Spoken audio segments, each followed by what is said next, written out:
కీర్తన గ్రంథం 23వ కీర్తన మొత్తం మీరు చదువుకోండి, బై హార్ట్ చేసేయండి, జ్ఞాపకం ఉంచుకోండి, ఇక్కడ రికార్డ్ చేసుకోండి.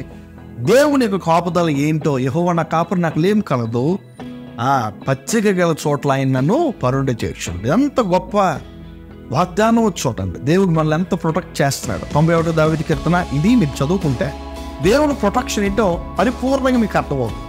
ఇక ప్రొటెక్షన్లో డీప్ లోతైన అనుభవం కావాలంటే మీరు 91వ దావీదు కీర్తన చదవండి.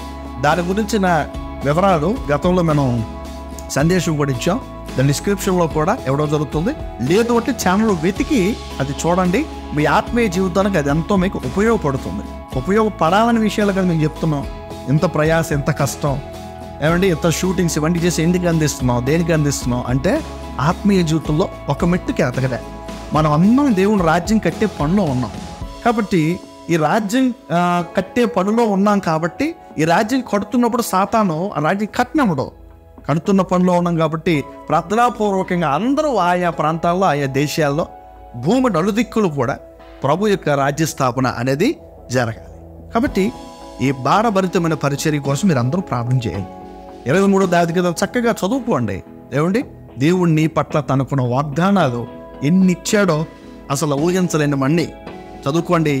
మాకంతా వచ్చేసి అనుకోవద్దు, మరలా చదవండి. మరలా చదివాల్సిన మరలా చదవండి, తప్పులేదు. వాక్యం ఎన్నిసార్లు చదివే ప్రతిసారి మన కొత్తగానే అనిపిస్తుంది.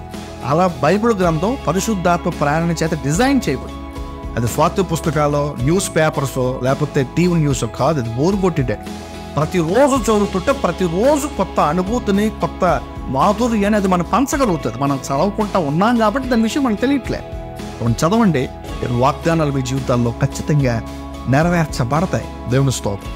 కాబట్టి ఈ మంచి సమయంలో ఈ భారభరితమైన పరిచర్యలో మీరు కూడా భాగస్థులై ఉండాలనుకుంటే ఖచ్చితంగా మీరు సబ్స్క్రైబ్ చేసుకోండి, లైక్ చేయండి, బెల్ ఐకాన్ని మీరు యాక్టివేట్ చేసుకోండి.